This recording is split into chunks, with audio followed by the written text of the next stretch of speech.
Thank you for lending your work to this exhibit. It's amazing. Very into the materials that you're using, and I love hearing about how you're using materials and thinking about materials, and it makes me ask some questions about those materials. So, one thing I'm wondering is, you talked about the frailty of concrete in, maybe Cuba's architecture specifically, or just in the state of Cuba over the last recent history of Cuba.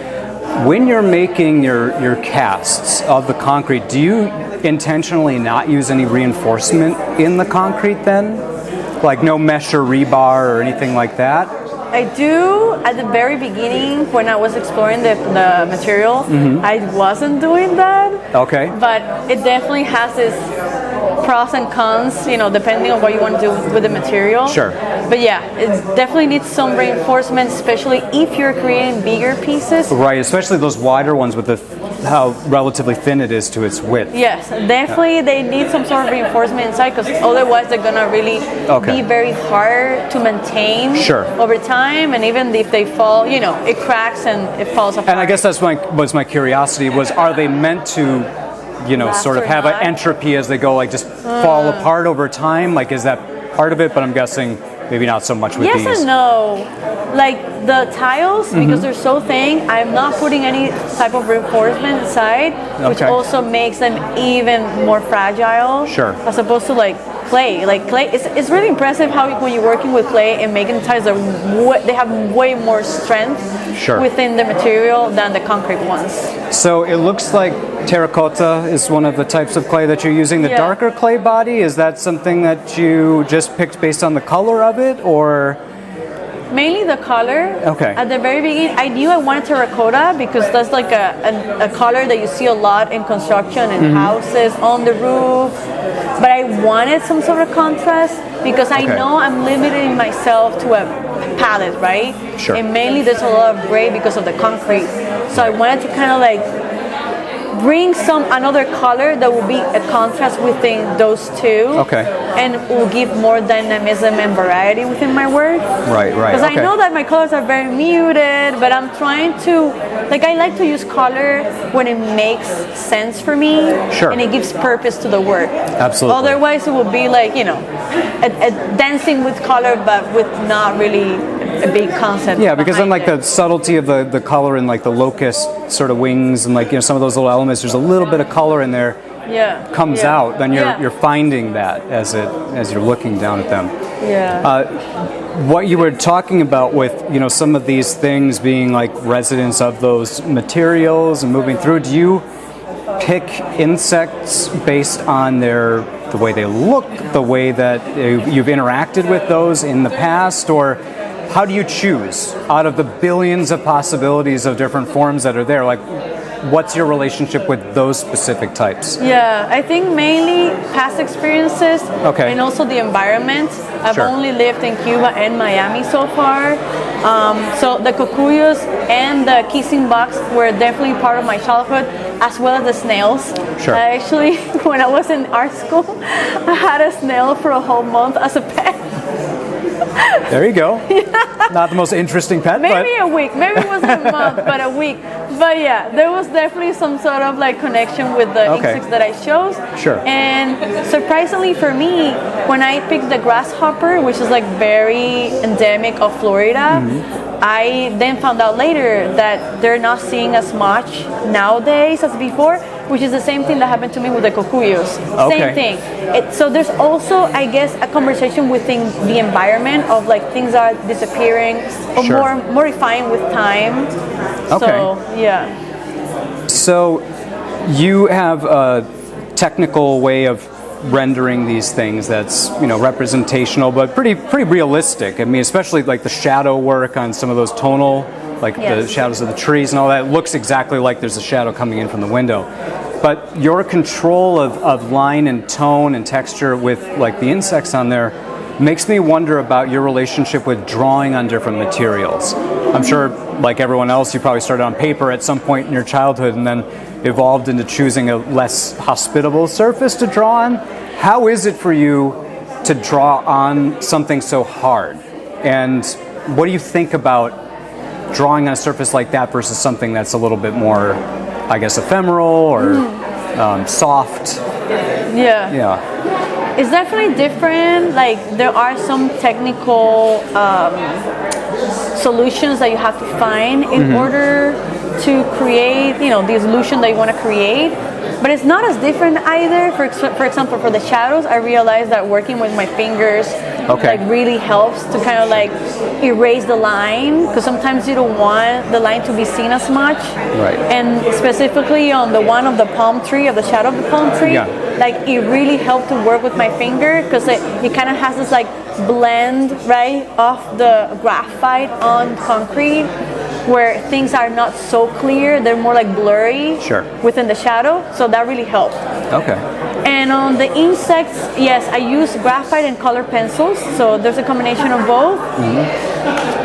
And it's more about line work. I don't use the fingers so much, except for the last piece that I did, the last floor piece, where I was doing shadows of the ants and the hibiscus flowers.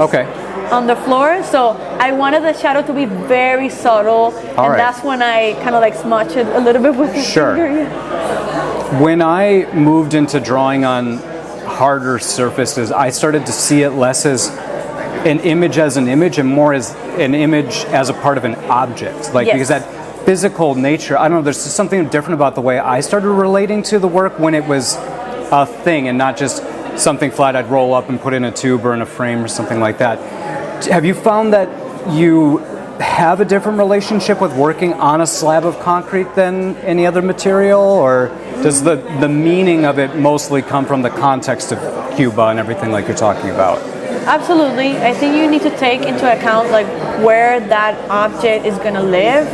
Like for me, it's like wall, floor, or like how is it going to be displayed on the space that you are thinking of using it. So there's definitely a very three-dimensional of the piece that you're working with, as opposed to that two-dimensional, right? So just like a combination of both that you have to take into consideration, and also like why are you going to portray in the drawing, right? Like how's the conversation working with the material and the object that you're drawing? So there has to be some sort of like reasoning of why you're choosing where you're choosing, and like where is it going to be located afterwards it's finished. Now, with the sort of intervention that will be done on those tiles there, what's the most important thing that you want people to take away from that experience of putting their hands on something that you've created?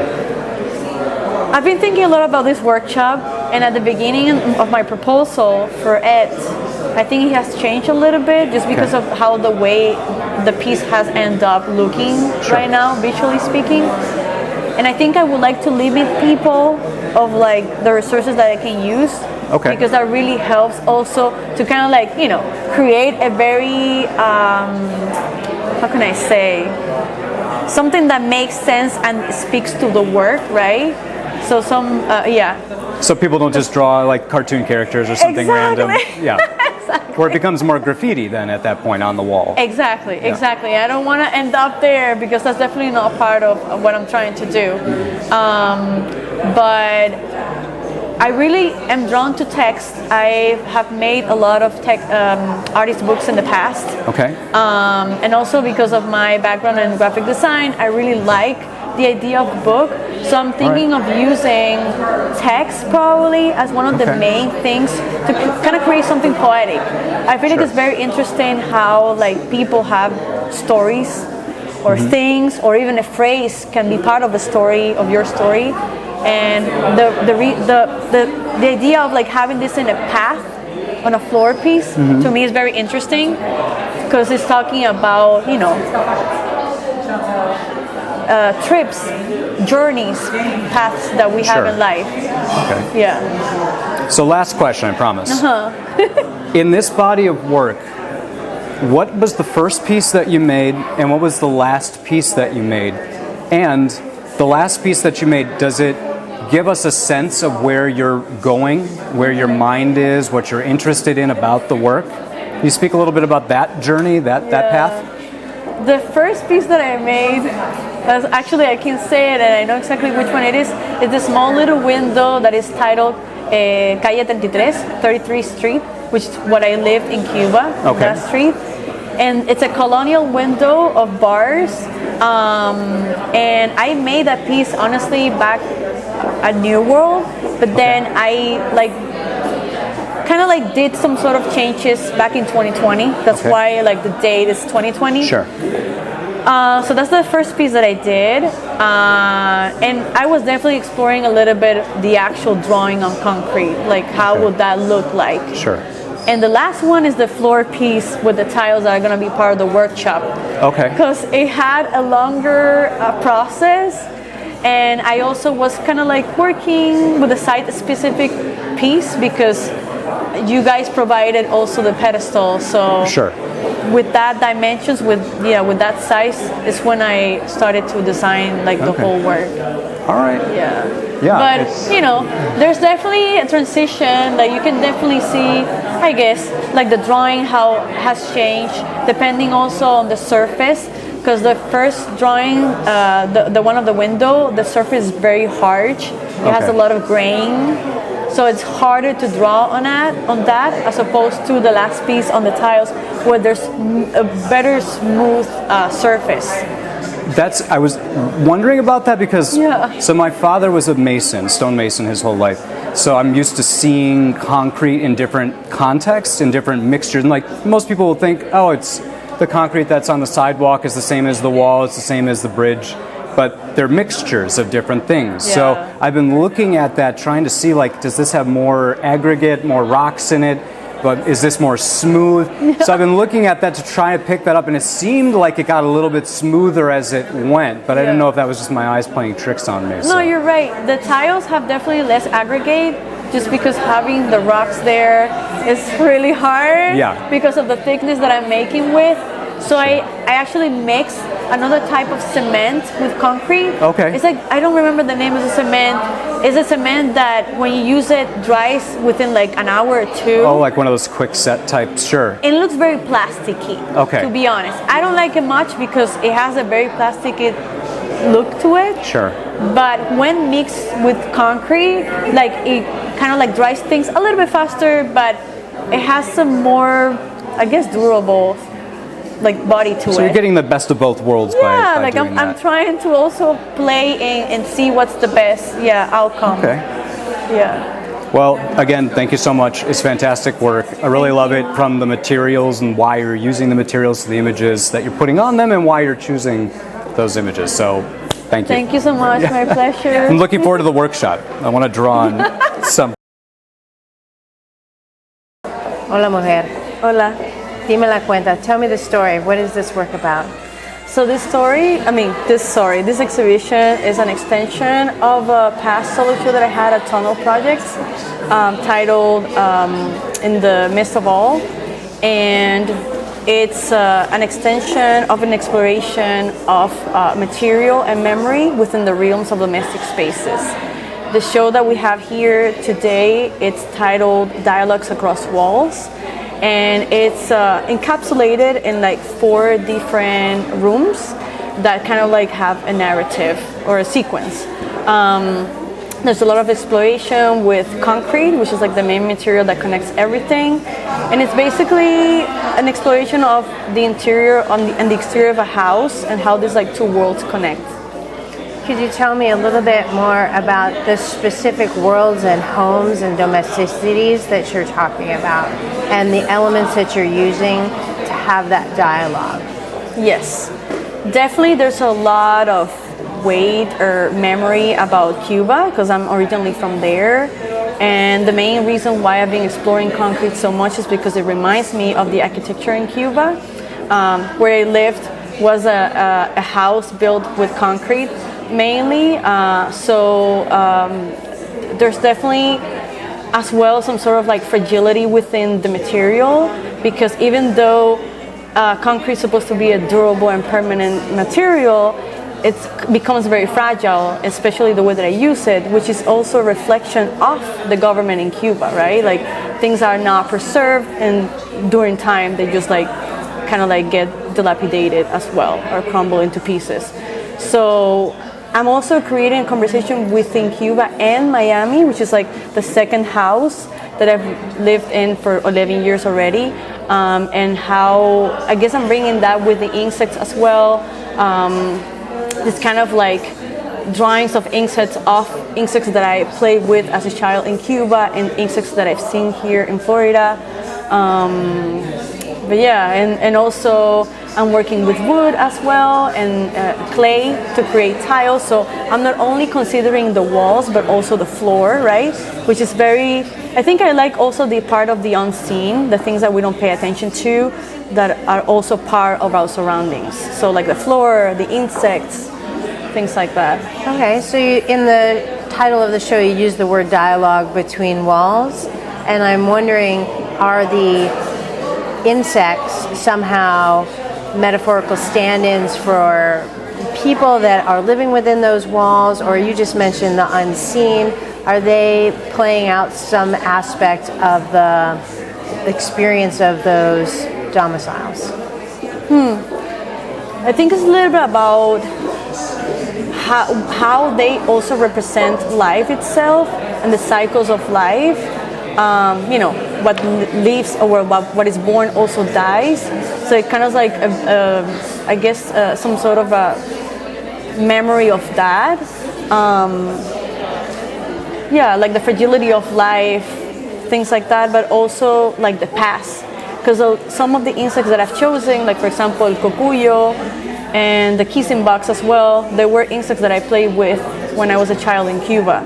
So there's definitely some sort of like past that I'm like mentioning within the work, but also present. And as well, I would say the disappearance of these living things, because I realized that, for example, not only with the cucuys and the kissing box, but also the, oh my God, I forgot the name in English, saltamontes, grasshoppers. They're older people that when they were a child, they used to play with those insects as well here in Florida as well. And they were seeing a lot of them everywhere. And now they're not as many as they used to be before. And it's the same thing experience that I had with the cocuyos in Cuba. So there's this kind of like disappearance, environmentally speaking as well, that I'm kind of like talking very subtlety within the work. So there's like a macroscopic and microscopic aspect within the work. Okay. Yeah. And you talked about other materials that you've introduced, like the ceramic and wood. Are they speaking to structures in Cuba? Are they talking to structures in Miami? Is there like a crossover material that you're conjoining together? I think both. I think ceramic, like, you know, tiles is like I guess a normal material that you use with to create tiles. I guess I'm trying to incorporate more materials that speak about architecture or spaces in general. And also the wood that I've been using, it's being mainly like from repurposed objects or furniture of a house. So objects that already have had a life. So yeah. So bringing in more of that domestic element. Exactly. And if there's one thing you could say you hope that people would get from looking at the work, or something that they would connect with, what are you looking for people to grasp onto? I think there's a very individual and relative kind of like, I don't know, like point of view. Like it's a very personal point of view, because definitely everybody lives with a different feeling from the work, depending of your own experiences. But there's definitely some sort of like, I don't know, like nostalgia or like absence of a place, of a fragment of a place that you see. And there's probably also like instances of a day that you also see, like for example the drawing of shadows, right? That could be a very momentum within a day that you experience, and it's just like literally casted there for you to see. I connected with that one right away when I saw it, and that just reminded me of even all the things that I see just walking around, those shadows on architectural spaces. And it does reflect, I think, really well on that idea of nostalgia and memory. Yeah. So yeah, I think it's that. Great. That was so much